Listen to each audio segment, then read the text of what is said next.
desconectaron a los países bálticos. La reciente interrupción de los cables submarinos de telecomunicaciones en el mar Báltico ha desatado un torbellino de acusaciones. Según Bild, el carguero chino Jipen 3, capitaneado por un ciudadano ruso, realizó maniobras sospechosas en la zona de los daños, levantando sospechas de sabotaje. Estos cables son arterias vitales para la comunicación y la economía europea, conectando Suecia con Lituania y Finlandia con Alemania. El momento es clave. Los países bálticos han intensificado su retórica contra Moscú, mientras que el gasoducto Nord Stream, situado cerca del daño, permanece un símbolo de la disputa energética. A pesar de los rumores, el Kremlin ha negado con firmeza cualquier implicación, calificando las acusaciones de absurdas. Sin embargo, las preguntas persisten. ¿Quién tiene más que ganar con esta desconexión? Y sobre todo, ¿por qué los países bálticos señalaron a Rusia tan rápidamente sin pruebas contundentes? Los detalles a continuación. ¿Quieres saber cómo se puede fundar la patria grande? Mira el final del video. La reciente interrupción de los cables de telecomunicaciones en el fondo del mar Báltico, que conecta Suecia, Lituania, Finlandia y Alemania, ha encendido las alarmas de las potencias occidentales. La sospecha recae sobre Moscú, amplificada por los titulares sensacionalistas del diario Bild, que apunta a un ciudadano ruso como capitán del barco chino Jipen 3, señalado como responsable del incidente. Sin embargo, el Kremlin ha rechazado categóricamente las acusaciones, calificándolas de ridículas. En este panorama de tensión surge la pregunta: ¿qué tan creíbles son las afirmaciones occidentales y qué podría ganar Rusia con un sabotaje de esta magnitud? El mar Báltico es un campo de batalla estratégico, tanto en tiempo de guerra como de paz. No solo alberga una densa red de cables de telecomunicaciones que conectan a Europa con el resto del mundo, sino también el gasoducto Nord Stream, una pieza clave para el suministro energético europeo.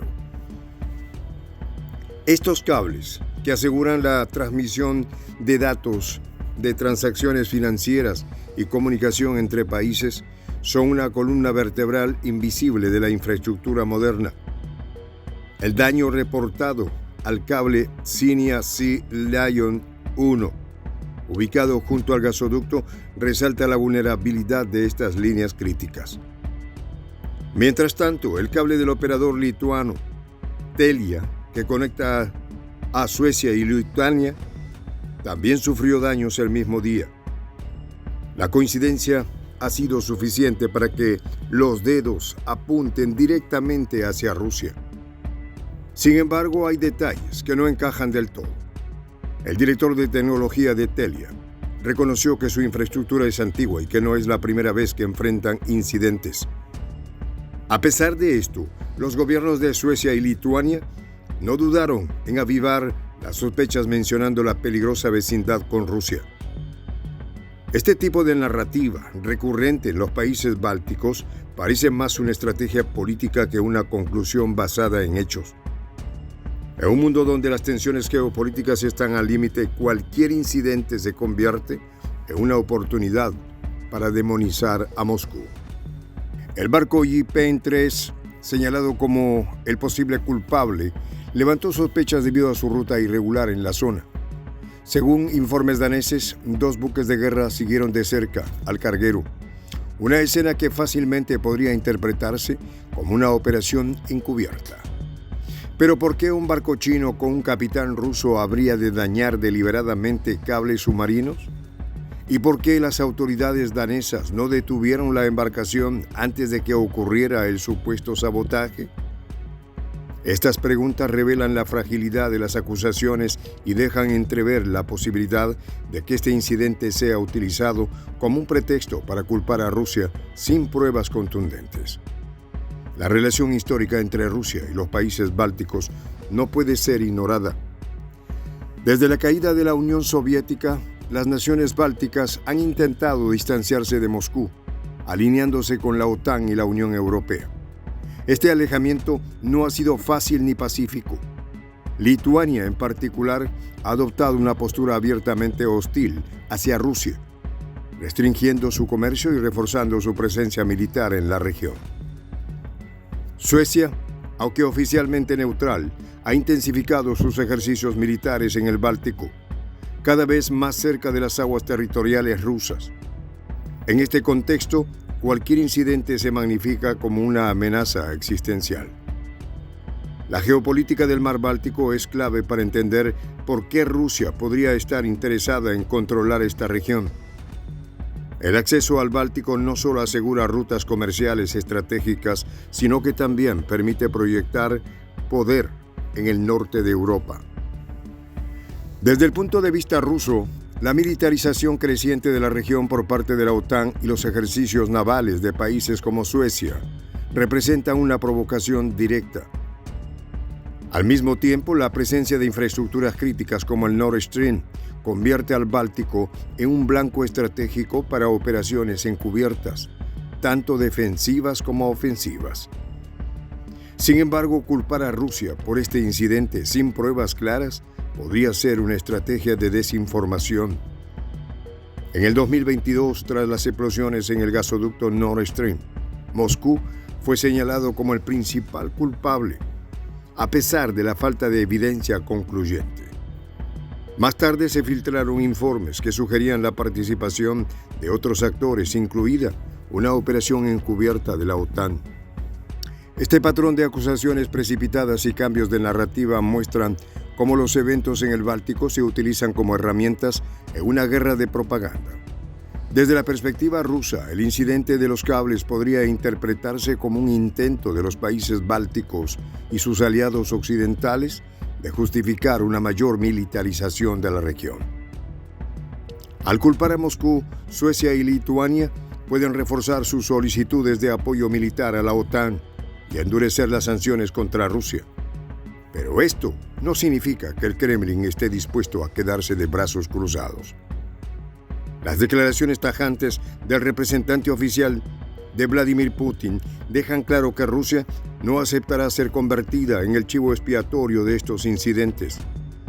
La posibilidad de que estos daños sean el resultado de accidentes o fallos técnicos tampoco debe descartarse. Los cables submarinos, a pesar de su importancia crítica, son vulnerables a una amplia gama de factores, desde movimientos tectónicos hasta el tráfico marítimo. En este caso, la antigüedad de la infraestructura de Telia y su historial de problemas técnicos refuerzan la hipótesis de un accidente. Sin embargo, en el clima actual de desconfianza, cualquier incidente se politiza rápidamente. Mientras tanto, la región del Báltico se convierte en un tablero de ajedrez cada vez más complejo. La presencia de buques de guerra daneses, la ruta sospechosa del JPEN-3 y la coincidencia de daños en dos cables diferentes en el mismo día sugieren que aún hay muchas piezas por colocar en este rompecabezas. Sin pruebas concluyentes, cualquier acusación contra Rusia carece de fundamento sólido y solo sirve para escalar aún más las tensiones en una región ya al borde del conflicto. En última instancia, el verdadero impacto de este incidente no radica en los daños físicos a los cables, sino en cómo se utiliza políticamente. Tanto Rusia como los países bálticos tienen intereses estratégicos en el Báltico, y cualquier incidente en estas aguas es una oportunidad para avanzar sus agendas. Pero culpar sin pruebas no solo erosiona la credibilidad de los acusadores, sino que también arriesga una escalada innecesaria en un escenario ya saturado de tensiones. ¿Quién realmente desconectó a los países bálticos? Sin pruebas concretas, la pregunta sigue abierta. Pero el incidente revela mucho más sobre la fragilidad de las relaciones internacionales que sobre la culpabilidad de Rusia. La región del Báltico, con su red de cables submarinos y rutas comerciales estratégicas, seguirá siendo un punto crítico en el enfrentamiento entre Moscú y Occidente. En esta comunidad nos juntamos para, por ejemplo, conversar, interactuar, tener puntos de idea distintos, pero, por ejemplo, también tenemos un club de lectura donde leemos fragmentos de libros que consideramos que son importantes para crecer intelectualmente. También, por ejemplo, hacemos algo como lo que hace nuestro amigo el jefazo ahí en Bolivia. Les cuento la experiencia que me parece fascinante. Él tiene un restaurante ahí en Bolivia y en ese restaurante, ahí viene lo que tiene, un televisor. Y ustedes dirán, pero qué impresionante, ¿en qué contribuye que un restaurante tenga un televisor ahí en Bolivia? Una cosa muy importante, porque él, cada vez que abre su negocio, prende su televisor y pone los videos de prensa alternativa. Con eso, todos los días, poco a poco, con pasos muy concretos, él hace que toda la gente que vaya a su restaurante vaya insumiendo el concepto de la patria grande. Y así, pasito a pasito, estamos construyendo la patria grande. Son esos pasos pequeños pero concretos que hacen posible que el proceso de la construcción de la patria grande sea algo que ya comenzó, un hecho dinámico que no tiene retorno en la historia. Y de verdad a nosotros nos gustaría que tú seas parte de esa propuesta. ¿Qué tienes que hacer? Muy simple, dale clic en el botón unirse.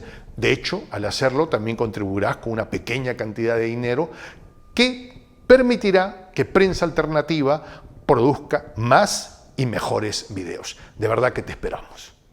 La patria grande se va a construir cuando tú y yo y toda la gente de buena voluntad de América Latina y el Caribe comencemos a ser comunidad. ¿Cómo lo logramos? Interconectándonos todas las personas de buena voluntad que vivimos en América Latina y el Caribe. Y tienes una oportunidad de hacerlo, uniéndote a nuestra comunidad. Puedes hacerlo haciendo clic en el botón unirse que está en la parte de abajo. Soy el J, Juan José del Castillo, director del canal Prensa Alternativa. Si quieres ser parte de la comunidad de la Patria Grande, suscríbete a nuestro canal. Si es que quieres que te lleguen las notificaciones cada vez que subimos un video, activa la campanita. Si quieres apoyar a nuestro canal económicamente, puedes hacerlo a través de PayPal. El enlace está en la descripción del video. A nombre del equipo de Prensa Alternativa, me despido con esta expresión en el quechua milenario, Tupananchis Kama, cuya traducción es hasta volvernos a encontrar.